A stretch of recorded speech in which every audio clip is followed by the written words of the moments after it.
Hey, everybody. Welcome to another edition of Pickwatch Live. I'm John Halpin. He's Josh Katzowitz. We are going to sit here and walk through the Week 7 lines for the NFL. Josh, Broncos, Cardinals. Everybody's been talking about how we've had some really good primetime games this year. And tonight, not so much. it's the point. Every year it seems like we get just terrible Thursday night games, and that's just kind of the reputation it's gotten, and well deserved. And it's why players say it's unfair to do it on Thursdays. And every year we're like, why do we watch these games? They're terrible. This year they've been really good. It's been excellent. Yeah. And this is really the first game where you're like, ugh, who cares about this game? Who wants to watch this game? So this could be the end of that real good run we've had.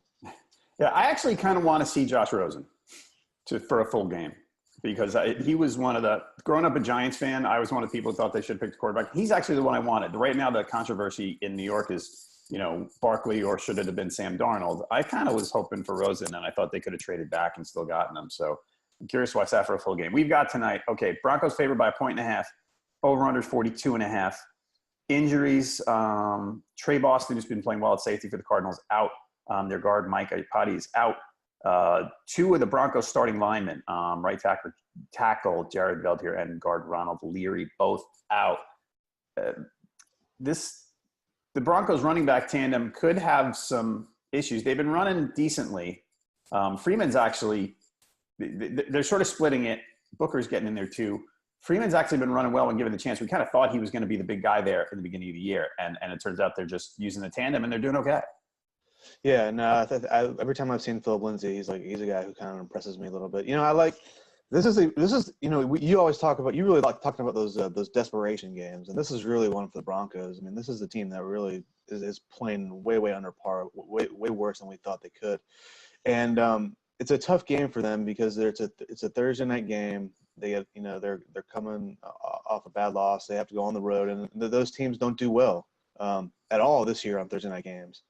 So they're kind of going against a little bit of history there, but I don't know. I still feel like, I mean, obviously I've been kind of on the Case Keenum bandwagon a little bit this year. We've talked about that a lot, and he's been not good. I still have a little bit of faith though. I can't see the Denver being that bad, or they're going to lose to Arizona. I just don't see it. I can see it. I'm ready.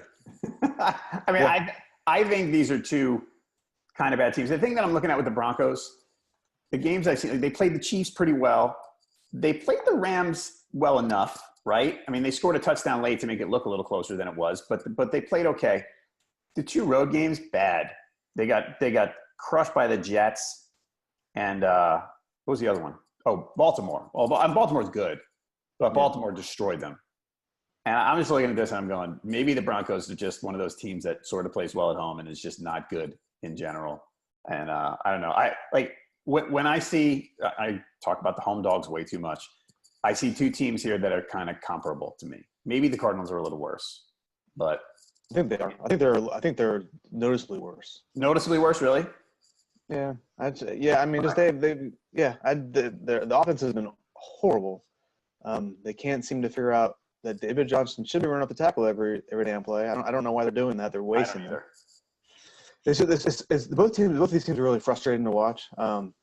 Denver probably more so because I thought they'd be a lot better than they were. That defense just hasn't been nearly as good as it's been, and they need that defense to play well, obviously, because Case Keenum has kind of been really up and down. But I think this is a game where they put. I know, like I said, I know it's tough going on the road on a Thursday night game. All that's tough. I just think that Case Keenum will. It's so stupid. I don't know why I think that Case Keenum's going to play well, but people are talking about, let's see what Chad Kelly can do. It's like, I think this is a game though where the Broncos need to win this game in order to stay in that playoff run, even for a wild card spot. I think they're going to be good enough to do that this week. Okay, I'm going to take the Cardinals. Actually, do you pay Football Outsiders, by the way? Says their weekly DVOA rating. They have Denver in the middle of the pack, and they have the Cardinals firmly down at the bottom, just above the Bills. So just food for thought there. To your point that you think the Broncos are noticeably better. I'm going to take the Cardinals. You're going to take the Broncos. Sounds like okay. All right. Let's review last week real quick. I was 12-3 straight up. I wasn't 7-7 against the spread. This is last. I'm reading my notes, and I was doing it too late last night. I was 5-10 against the spread, and I'm even up for the year. You were 8-7 straight up, 5-10 against the spread like me. You're 42-47 overall. You got to pick. We both have to pick up our game. Last week was a disaster. You, me, and Fowler all went 5-10 against the spread. We're sitting here doing video shows, giving people advice on who to pick, and we were 5-10 against the spread. Bad. I mean, a lot of people were bad. It was a rough week. It's a hard season, man. I mean, if you look at Pickwatch, the expert against the spread picks, and with the exception of Ben Bowen from the Boston Globe, everybody's horrible at it this year. That dude is killing everybody. I'm 42-47, and I'm not even that far down in the back. Right. It's like I'm still top 50%. I am. Let's see. Fowler's 15th. I'm 18th out of 65 or so with a 500 record. But yeah, Ben Bowen 57-31 against the spread. That is just crazy. So. Anyway, Vic Tafer second after a rough week, but he's 6 games behind Bowen. Jamie Eisenberg at CBS is third. So keep an eye on NFLPickwatch.com. That's where all the picks. Right now, we don't have a ton of picks in, but we're going to start getting them later Thursday. We're actually recording this. You're going to be watching later. We're not streaming on Facebook again. Sorry, Facebook. We're having issues connecting with Facebook. There's 2 Thursday mornings in a row. It's only Thursday morning before 8, but we're recording this a little after 7 Eastern a.m. on Thursday. If you have any questions before we move on, I'm at Halpin37. He's at Josh Katzowitz on Twitter. You can hit the main account at Pickwatch. Check out the forums on NFLPickwatch.com, by the way. If you want to chat, you want to submit technical questions, anything like that, suggestions for the site, just talk about games, go for it. Check out the forums. They're really cool. All right. Week 7, bye weeks, Packers, Raiders, Steelers, Seahawks. Let's start with Titans, Chargers. Remember, if you want any action on this game, 9:30 a.m. Eastern. It's being played at Wembley Stadium in London. The Titans, Derek Morgan and Will Compton, 2 of their starting linebackers, did not practice Wednesday. We got to see what their status is because Morgan left the game the other day. Kenny Vaccaro might come back. He's been out a couple of weeks with an elbow injury. So the Titans look horrendous on offense, right? Every week, I've been saying all year, this is a team I want to believe in, and they're just killing me. I mean, Mariota's thrown for over 130 yards one time. So it's been bad. It's been really bad on offense, and I'm not sure when or if it gets fixed. I don't know. You're getting to a point now with Marcus Mariota where you're like, is this guy any good? I mean, I know we kind of had those questions coming in the season because he's been up and down, and you see flashes of like, oh, okay, yeah, I can see why this guy was number 2 overall pick, and it's just, I don't know, man. It's not all his fault. I mean, 11 sacks last week. Good Lord. I know.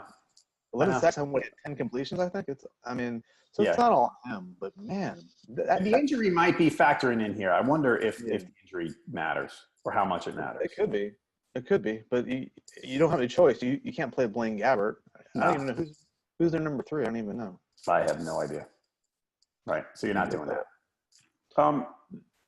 The other side of this one, the Chargers are another team that I always want to believe in, and they always they fall on their faces somehow. It's always something with them. Are we there now? They're 4-2. They look pretty solid. I look at this team and I go, maybe this is it. And I'm never one for, or hardly ever one for, oh, this team always does this because, what happened now what happened 5 years ago doesn't affect what happened now and all that. But the Chargers, I got to go. When the Chargers lost one of the games early, I went, oh, not again. But they're doing what they're supposed to do. They're 4-2. They're winning the games they're supposed to win generally. Are you ready to believe in the Chargers now? I think that I am. Phillip Rivers is always one of those guys that always, throughout his career, has been just a really good player. Again, he's doing it this year. 15 touchdowns, 3 interceptions. He's 3rd in the league in touchdowns thrown. He's having kind of one of those MVP seasons, and it's not unexpected. This is a good player. He's got a lot of weapons. Melvin Gordon has played well. 5.1 yards per carry, and he's second on the team with 30 catches. He's again a guy who's just played really well for them. And overall, he's got 9 touchdowns overall. Melvin Gordon does. So this is a team that really has a lot of offensive firepower. Last week against the Browns, I thought they're pretty impressive. Nobody really trounced the Browns. We talk about the Browns being maybe they're not really good, but they've been close in every single game they played. And last week they got blown up by LA. So that tells me something because I think the Browns are decent enough. I think the Chargers are putting it together, and I think this is a team where, they're not. I have a hard time believing they're gonna kind of keep up with the Chiefs in the AFC West. But they're definitely in play for that wild card spot. If they get to the wild card, if they get to the playoffs, I think this is a team that can do some damage. All right, so now the Titans, as bad as they were last week and as much as they struggled on offense, I mean, they've been decent, right? They're not some disaster of a team. I actually thought they were going to win last week, and that was bad. But the way the Titans played last week, it was so bad.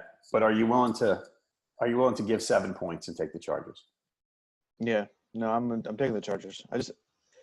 The Titans they're kind of similar to the Jaguars in the way I've seen them lately. Like, oh, this team just that defense should be good, and the offense is going to struggle, and maybe Mariota's not that great, but this team still should be pretty decent based on that defense. Kind of like the Jaguars, they're just not. All right. Yeah, I'm definitely willing to take that 7 for the Chargers. I like them a lot here. Okay, I'm going to do the same thing, and I'm going to take the Chargers. So far, 85% of the experts on Pickwatch taking the Chargers. I'm going to lay the points. I don't feel great about it. If you're going to ask me to pick 5 games on this schedule, this would not be one of them. So my confidence level is not great. I guess because I feel pretty good about it. Okay. Bills Colts. Colts favored by 7.5 over under 43 in Indy. Josh Allen out. Josh Allen might be out for a while for the Bills. Derek Anderson signed off the street last week, starts for the Bills.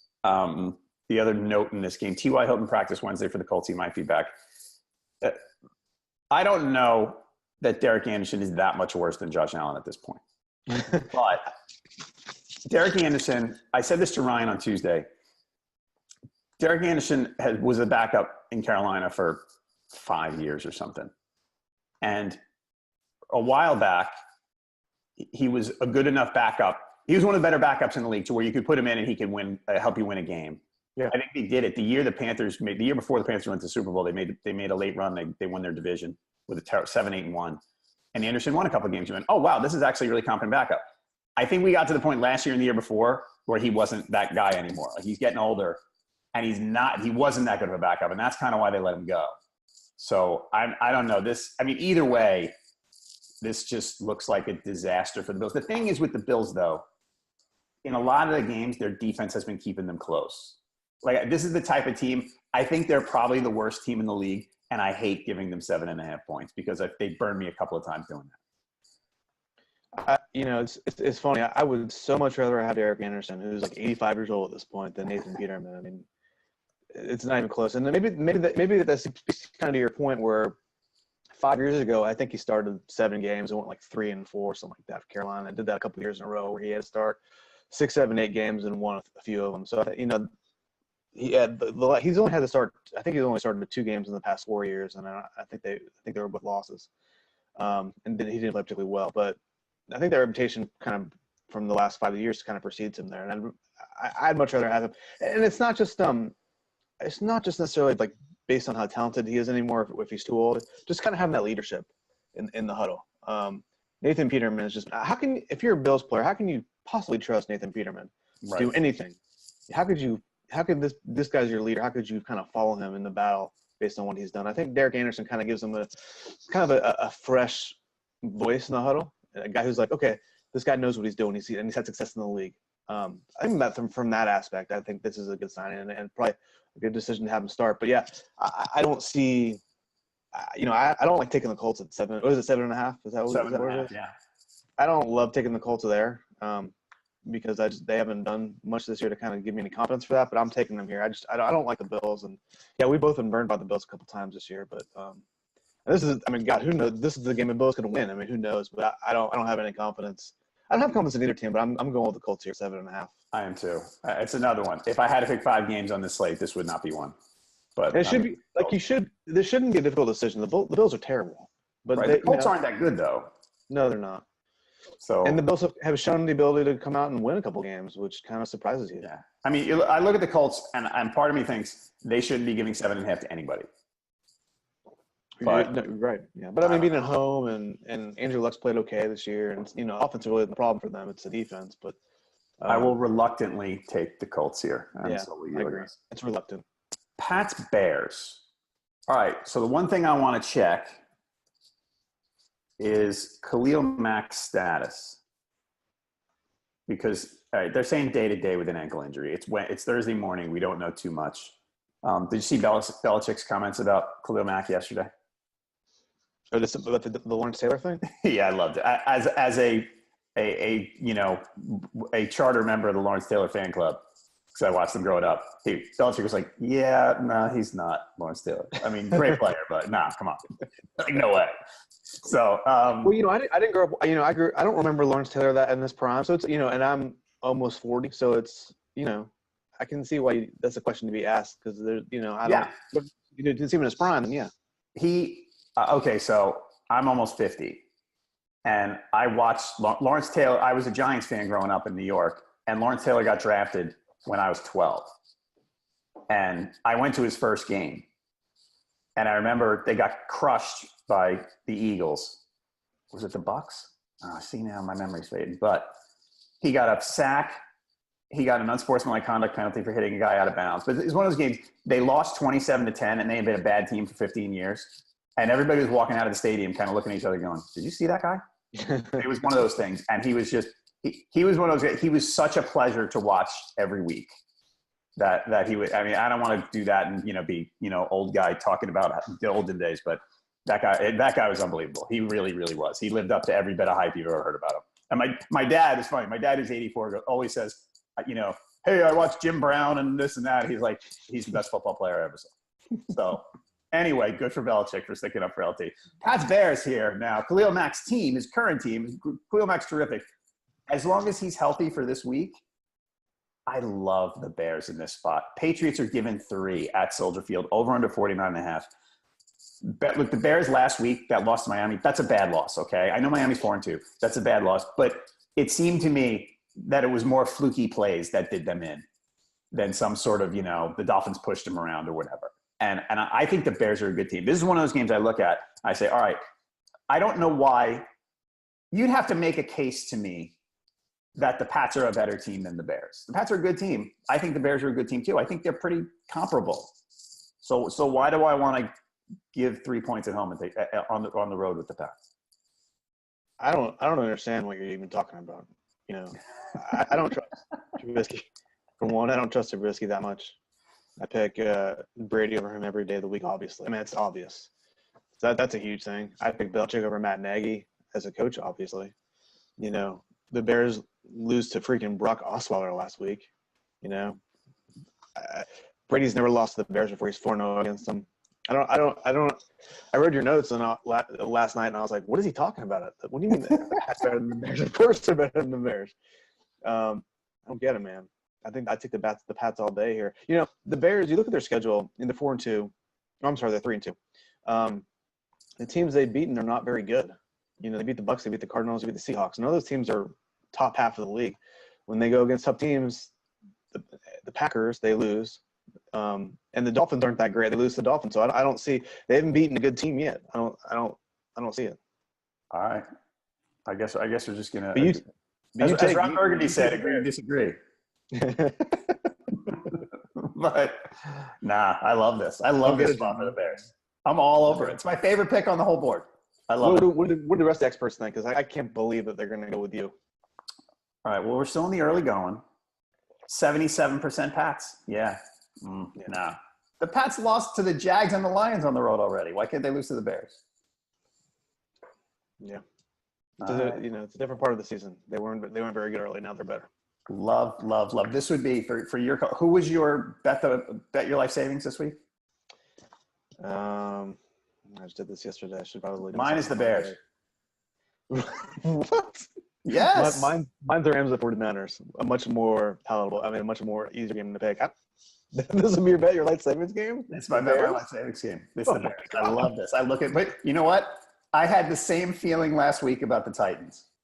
So take that however you want. Okay. That's crazy. That's a crazy pick, man. That's the craziest pick you've had all year, I think. Really? When the Bears win 31-20, you're gonna oh my God, come back to me.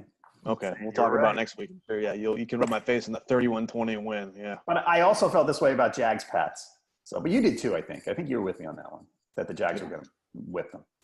So, All right, Panthers Eagles. Eagles favored by 4.5. Over under 45.5. Pats have some. Sorry, the Eagles have some injuries on their offensive line. Sounds like they're still going to play though. Jason Peters and Lane Johnson, they're both going to play. Johnson has a high ankle sprain. Peters hurt his bicep last week. They were hoping both of them will play. This unit has struggled. I mean, last week they played the Giants, who were terrible, but this unit has struggled. Last week, I will say, Wentz looked pretty good. Wentz looked like, for the first time last week, that's the guy that I remember from last year, that he's ready to play well. The Panthers here, they threw away that game to the Redskins. I mean, they had a chance to win late. They were on a 15-yard line, and then they made some horrible play calls.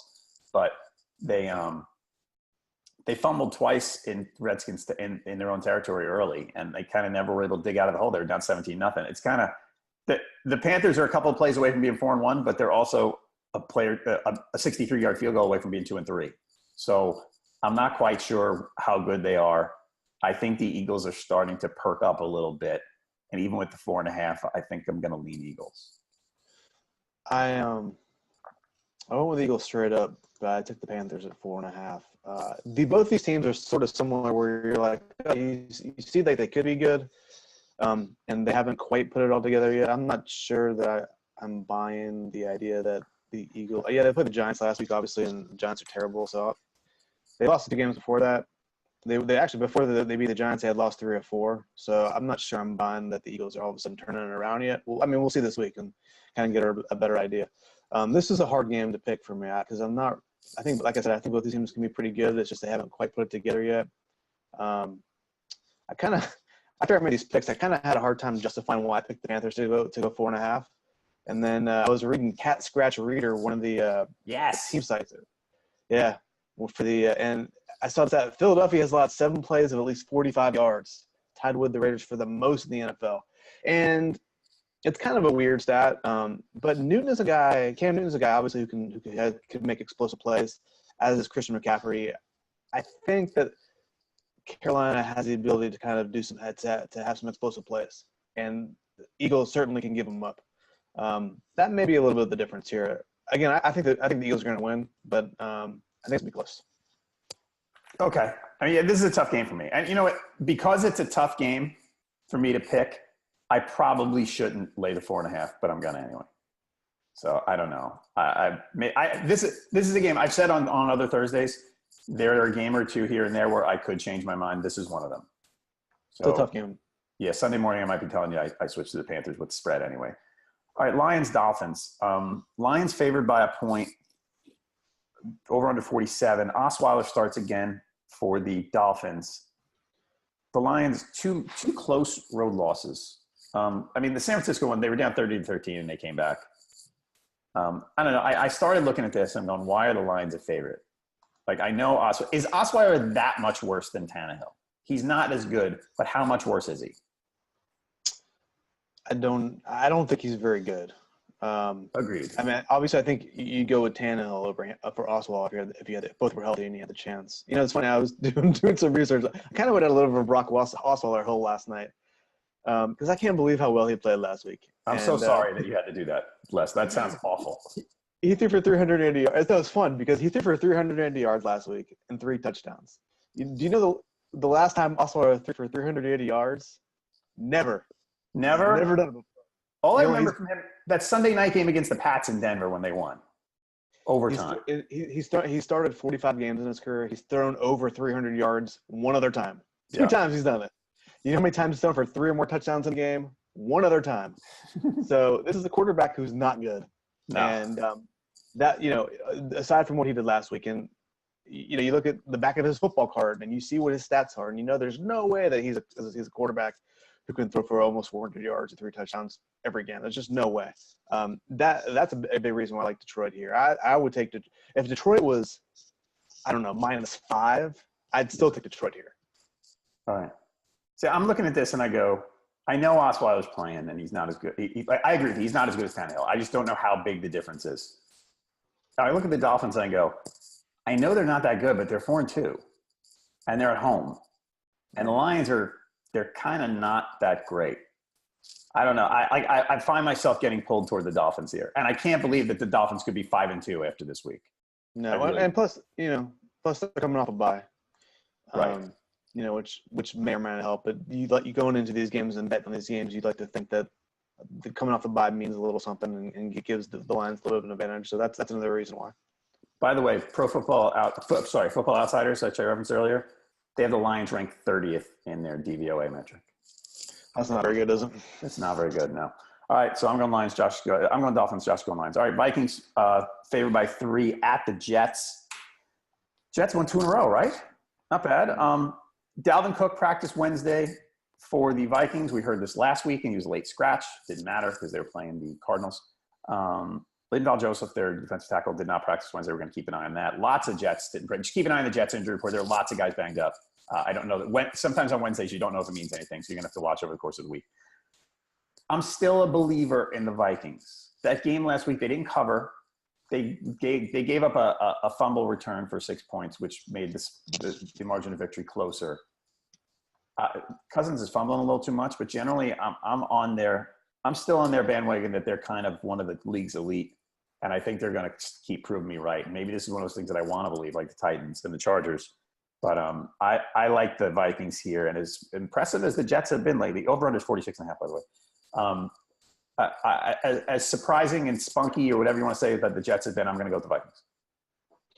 I agree completely. I mean, the Jets have played well lately. The last couple of weeks, they played better. Sam Darnold starting to play like that first-round pick. And, Isaiah Crowell and Bilal Powell have become a pretty decent running back duo for the Jets. So there's certainly something to hang their hat on there.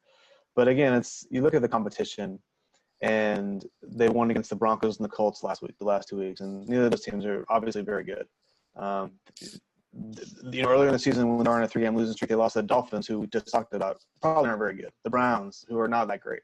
The Jaguars, who have been awful lately. So you look at the competition they played, and it's like they haven't really played anybody. Minnesota's a good test for them to see if really if they're ready to kind of climb up into a chance at taking an AFC wild card. I don't think they are. I think the Vikings, like you said, are still pretty elite. The defense hasn't been quite as good as we thought they'd be, but they're still top 10. They're still top 10 against a run. And I think if you make the Jets more one-dimensional and put it all on Sam Darnold, it's gonna be tough for the Jets to win. Okay. And the Jets, as far as health-wise, their corners are one big thing to watch because Diggs and Thielen are just awesome. And here's the thing about them. As great as Thielen has been, and he's tremendous, Diggs is awesome. I mean, last week I think Patrick Peterson followed Diggs and helped shut him down. Diggs is really, really don't let the stats so far let Thielen overshadow Diggs too much because Diggs is tremendous. So that is an excellent pair of receivers they have. And Latavius Murray too. I mean, he hasn't done much, without Dalvin Cook in there. But last week, 155 yards on the ground, a touchdown. This is a guy who put together last week, and if they can get that guy going again, no matter what Dalvin Cook, obviously want Cook in there, but Murray proved last week that he's a pretty good player, or he can be a pretty good player as well. If they get him going again, the Vikings, all of a sudden, that offense is really, really tough to stop. Yep. All right, so we both like the Vikings. On Pickwatch so far, we have got 69% Vikings in the early going. Let me see how many people have picked so far. Hold on. I'm going to use the filters, which is awesome. So far, we have only 13 people with picks in. So has Volen picked yet? That's the main question. Has Ben Volen picked yet? Ben Volen has not picked yet. It's all for naught. That nobody knows what they're talking about except for Ben Volen. Will Brinson, who's been strong, has picked the Jets. 538 has the Jets. Mike Clay from ESPN has the Jets, and John Breach from CBS has the Jets. Well, I know Brinson and Breach. Brinson's been pretty good. He had a rough week last week too, like the rest of us. But they're all going with the Jets, huh? I don't see it. Yeah, but everybody else has the Vikings. All right, Browns Bucks. Bucks favored by 3. Over/unders 50. The Bucks fired their defensive coordinator Mike Smith on Monday. The Bucks also have some defensive linemen hurt. Their defensive tackle Gerald McCoy and Vinny Curry, the defensive end, didn't practice Wednesday. We're going to need to keep an eye on that. So the Brown side, Baker Mayfield hurt his ankle the other day. Sounds like he's going to be fine. It's so funny. Over/under 50. Like the Brown. This looks like a shootout. You're like the Browns. Go figure. It's great. But their defense has been really good. Jameis looked solid against the Falcons. I mean, the Falcons are a bad defense. They almost won with that weird lateral play at the end. This is another tough game for me. Like what I see games like this and I go, I'm just going to lean with the home team. because I think they're kind of on a similar level. If the Browns win this, I wouldn't be the least bit surprised, but I'm going to take the Bucs.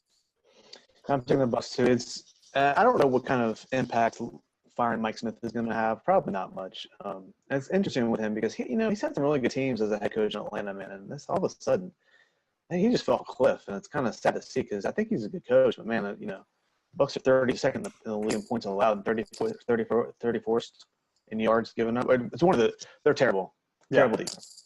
But I think the good news is that Winston played well last week, and kind of put up some Fitzpatrickian numbers. That's a good word. Yeah, that's a good word. I like the Bucs here. I'm interested to see how Mayfield plays with a little bit of pain. Obviously, you could see him limping around last week after he hurt his ankle. Can he be that kind of the Brett Favre kind of guy who kind of hobbles around and makes big plays, or even Aaron Rodgers this year has done that all the time? Interested to kind of see how Mayfield responds. I assume, based on the way he's played, the way you've seen him in college, that he'll play and play well. But that's going to be interesting to see how badly he actually is hurt. Because if he's hurt and can't be as good as he's been all year, this game becomes very easy to pick all of a sudden. Okay. One thing about their offense is that before the year we talked about. There's a lot of talk. I know I did a lot because I do fantasy stuff too, about how many weapons Mayfield was going to have when he played. And they traded Josh Gordon, and you kind of went, well, they took a hit there.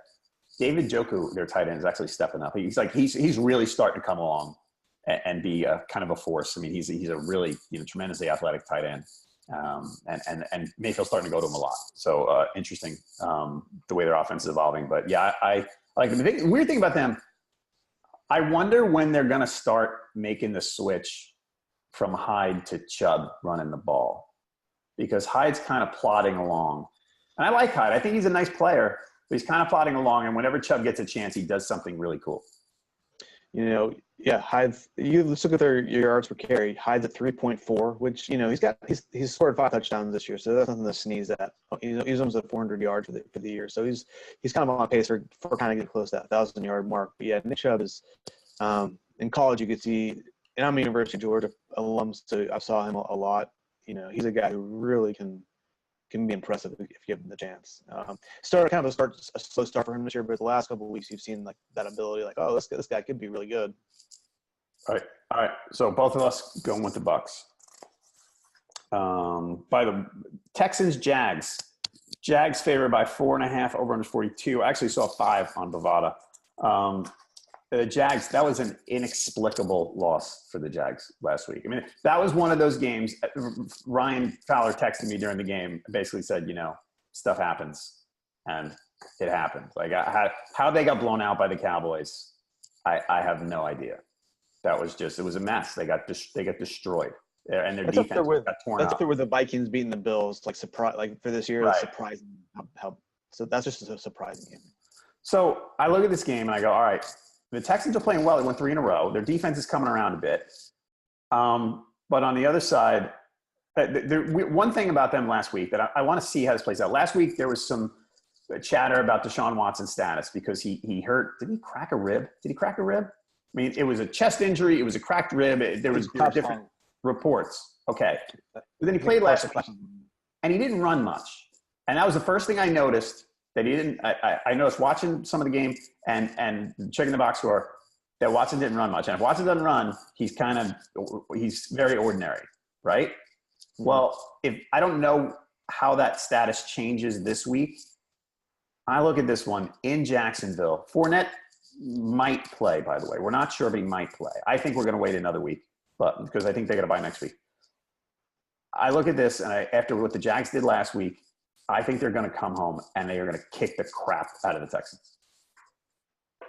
I have the Jaguars winning straight up, but I have Houston at 4.5. Like, why did I pick the way you made it sound just now? Yeah, of course, Jacksonville's going to come out and beat him up. I think Blake Bortles is just awful. He's been awful, and what we saw the last few weeks in Jacksonville is if the opponent gets up on the Jags, 10-0, 14-0, 17-0. The Jags have no way of coming back. That offense is terrible. So I think if you're looking at an opponent, if you're looking at film, you say, okay, if you jump on them early, this is a team that has shown no ability to come back. So Deshaun Watson, he was limited a little bit last week in practice. 2 interceptions, 3 fumbles last week. Didn't play well. Sacked 7 times and hit 12 times. It's a guy who can't be hit. It's like you said, it's kind of a weird conundrum because this is a guy who needs to move around, but you don't want to get hit so much. So it's hard to kind of figure out the fine line there. But you're right. Houston has been playing better lately. I think if they jump on the Jaguars, it's going to be tough for the Jaguars to win. We just don't. This is kind of a weird team from Jacksonville where that defense is still really good, but the offense is horrendous. And if you, like I said, if you jump on them early, it's going to be tough for Blake Bortles to bring him back. All right. We've got so far 62% Jags on Pickwatch. Mike Clay, Jason Lockenfora, John Breach, you, and Ryan Wilson from CBS are on the Texans early. All right. Saints, Ravens. Ravens by 2.5 at home, over under 50. This is a great game. Yeah. I really like it. The Ravens, their point differential is second in the league to the Rams. Like I remember asking the first couple of weeks, I don't know what the Ravens are. I think I know what the Ravens are now, and I think they're pretty darn good. Like they're the best team in the NFC North, and they're really good. I think the Saints are really good too. I think that Saints defense is kind of coming around. This over-under surprise you? Like I look at this and I go, I think these defenses are both pretty good. I think the Ravens defense is excellent, and the Saints is probably above average. And I go, and one of the quarterbacks is Joe Flacco. Why am I betting over 50? I don't know. Maybe the idea is that Saints have so much firepower on offense that they're kind of do most of the heavy lifting there. You know. Yeah. I'm not sure. It's interesting. This is like my stat of the week that I found or that I heard. Drew Brees has beaten 31 NFL teams in his career, including the Saints. He beat the Saints when he was with the Chargers. He's never beaten the Ravens. I think he's won against them. So I love the idea of, especially after 2 weeks ago where he had all the pomp and circumstance with him getting the record for most yards. This is another game for him to get that 30-second team victory. It's a fun game. There's one of the league's best offenses in the Saints going against the league's best defense, at least statistically, in the Ravens. This should be a fun game. I'm going with Saints.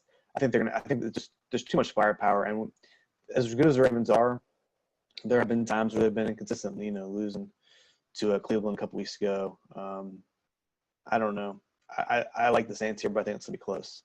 All right, I like the Ravens here. I think they're one of to this comment I mentioned earlier. If I'm picking 5 games on the schedule, the Ravens are one of them. So I like it. I don't not crazy. I mean, the Saints are a good team. I like them a lot. One injury note for the Ravens. Their starting guard, Alex Lewis, he left Sunday's game with a neck injury. Harbaugh said he was optimistic on Monday, but Lewis didn't practice on Wednesday, so we're going to wait and see on that. Cowboys, Redskins at Washington. Redskins favored by 1.5, over under 41.5. We talked about the Cowboys last week. I was saying before the Jags game, I think I said to you last week, I don't know how the Cowboys are going to score in this game. They only scored 40, so whatever. Watching the Redskins play the Panthers last week, the Redskins defense is pretty good. They had that terrible Monday night game against the Saints, but the rest of the way, their defense has been strong. Like, I don't love the offense. They got a lot of injuries that they're still trying to come back from. Chris Thompson's status, not sure what that is yet, but their defense is pretty solid. Sean Lee might play for the Cowboys, by the way. They're hoping to get him back. I could go either way. I'm still not a fan of the Cowboys. I need to see more out of them. Even as impressive as they were against the Jags, I need to see more. I'm going to go with the Redskins here at home. I also like the Redskins. It's pretty instructive what you're looking at the stats from last week where the Redskins were outgained 350 to 288. So they're outgained basically by 60 yards. Alex Smith throws for 163 yards. This is the starting quarterback. This is what Alex Smith does. He manages the game, throws for 2 touchdowns, but only 163 yards. But they held the ball for more than 35 minutes last week. They didn't turn the ball over.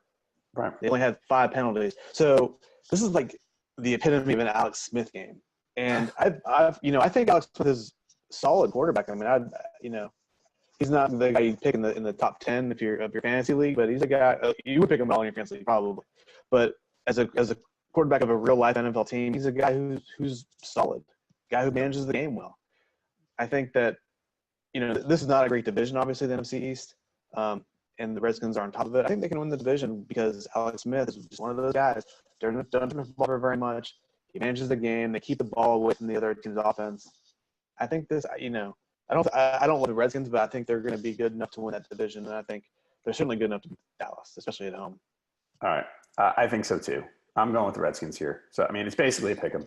So we're going to go with both go with the Redskins. Okay. Rams, Niners at San Francisco. Rams are favored by 10.5, over under 52.5.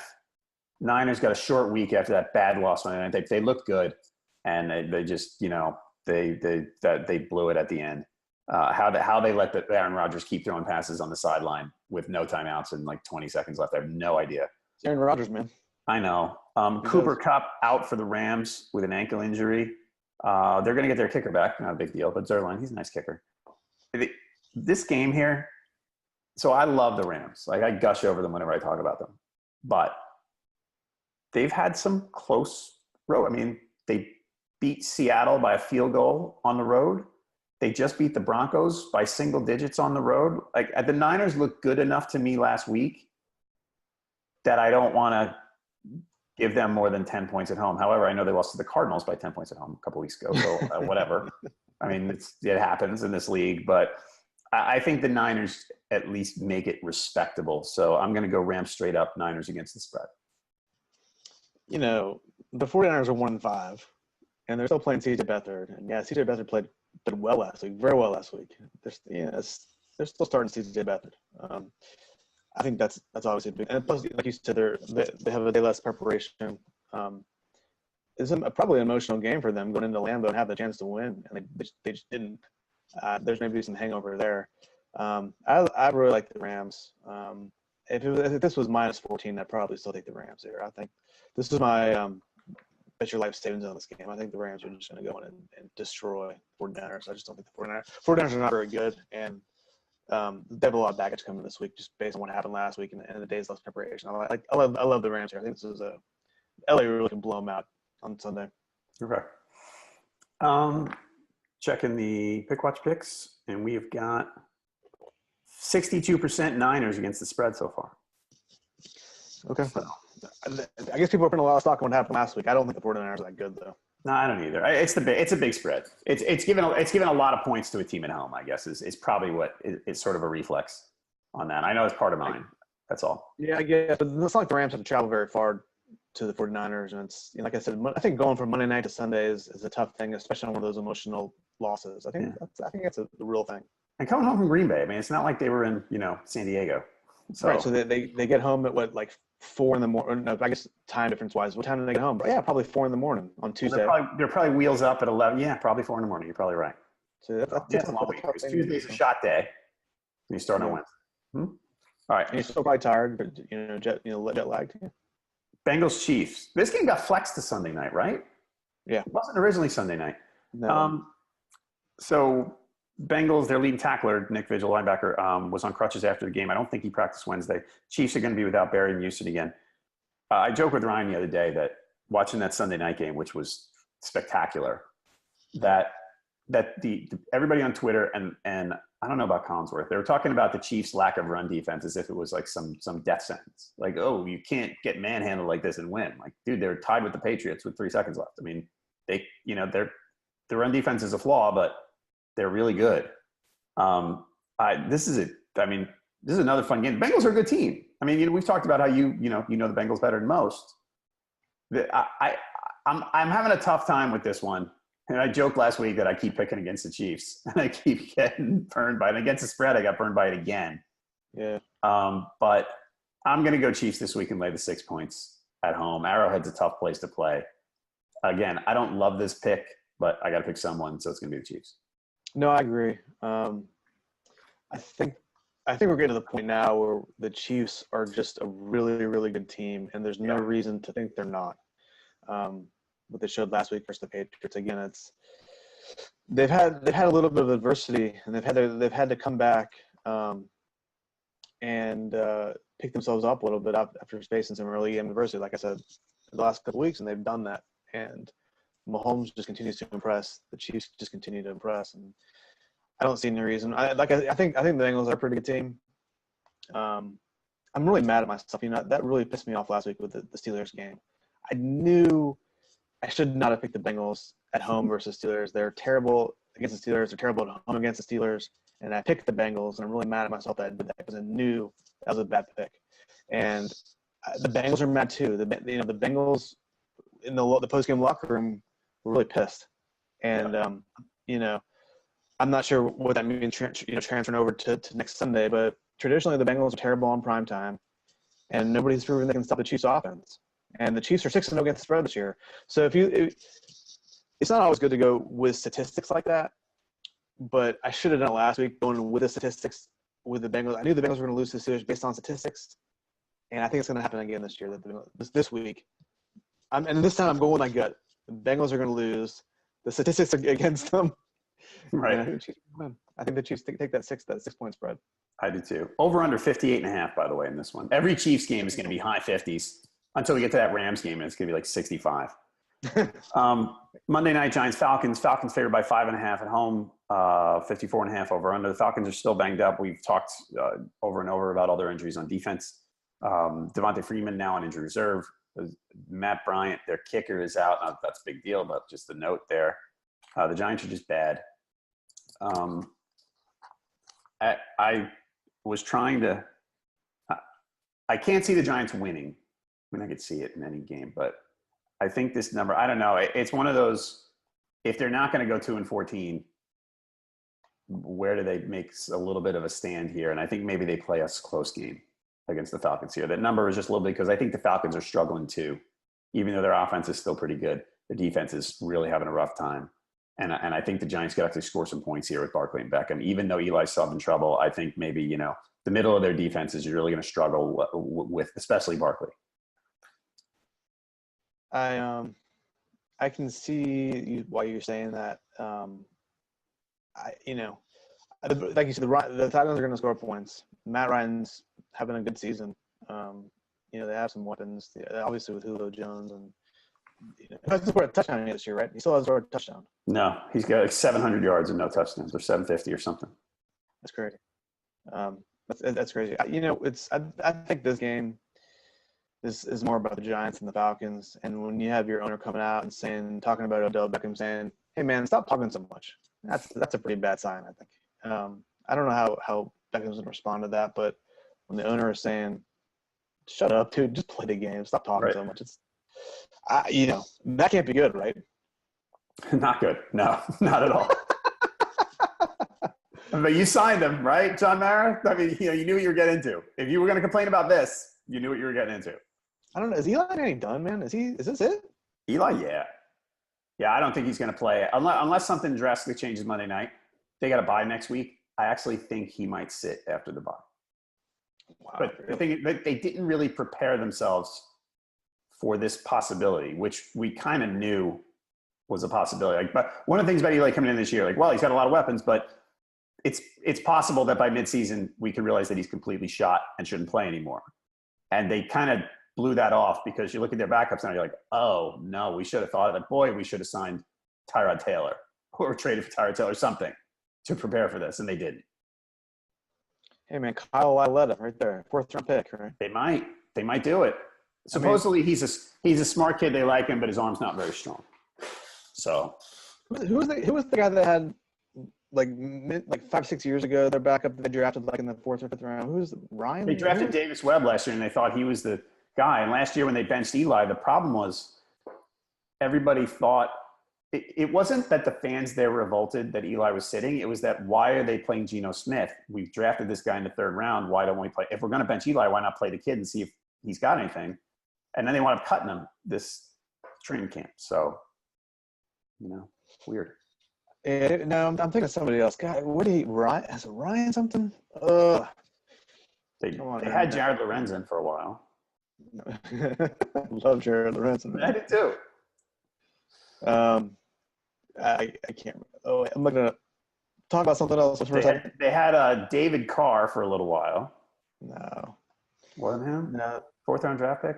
I don't know. I don't know. It was something along. Oh, Ryan Nassib. Ryan Nassib. Oh, Ryan Nassib. That's right. Yeah. He was there for a while. 2013, he was drafted in the 4th round out of Syracuse. Yeah, okay. So he was the guy who was like, "Yeah, this guy maybe could." Anyway, I don't know. Yeah, the Giants are bad. Eli Manning is bad. Go with the Falcons here. That's it.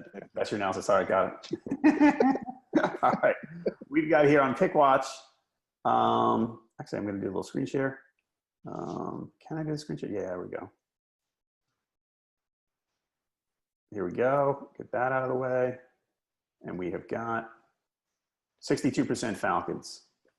Jamie Eisenberg, Will Brinson, Pete Prisco, Giants, me, Giants, Joaquin Fora, Giants, Clay. There you go. All right, that's what we got there. So right now, the most popular picks, we're early again, 85%, which means probably, 11 out of the 13 that are in.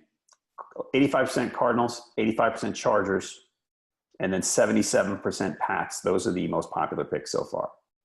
Again, watch the picks, because I actually noted on Sunday morning, being contrarian can sometimes help you in your pools. And the ones that were contrarian last week, really contrarian, that you had home dogs getting picked against, were the Cowboys and the Redskins. And everybody was picking the other side. So watching that stuff, if you're trying to make yourself a little different, watching that stuff on NFL Pickwatch over the course of the week can help you out. Josh, what else you got going on? Can I just give people advice? We saw Paul McCartney last week at the Austin City Limits Festival. He was one of the headliners. Brought the kids. It's a huge festival in Austin, Texas. If you have the chance to go see Paul McCartney, man, go see him. Still? Awesome. Really? 76 years old. His voice isn't quite what it used to be. Dude puts on a great show.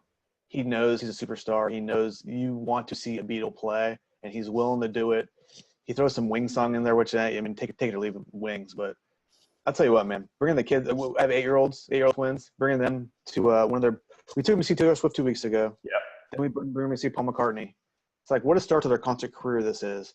If you have the chance to go see Paul McCartney, he's not going to be doing it for much longer, folks. Go see him. He's awesome. I would love that. Did you see him on James Corden? Yeah. Mm-hmm. Yeah, that's a good one. That's a great pick to watch. He knows he's a Beatle. He loves that he's a Beatle. He knows that you love watching him because you know that he's a Beatle. It was great. Right. Know? He knows exactly what you want. And he gives it to you. It's great. All right. That works for me. If McCartney's here, I would definitely go see him. All right, folks, find us on Twitter. He's at Josh Katzowitz. I'm at jhalpin37, and the main account here is at Pickwatch. You can also please like our page on Facebook if you haven't already. Subscribe to our YouTube channel if you haven't already, because you can get all these videos every week. Plus, this Thursday show, we're going to chop up into game-by-game discussions as well. So if you just want to watch us talk about Giants Falcons, I don't know why you would, but you can. So maybe Bengals Chiefs would be a better game to talk about, or Ravens Saints.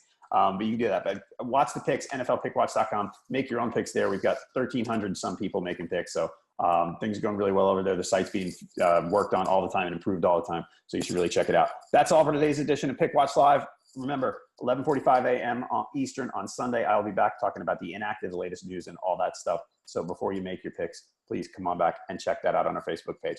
That's it. For Josh Katzowitz, I'm John Halpin. Thanks for watching.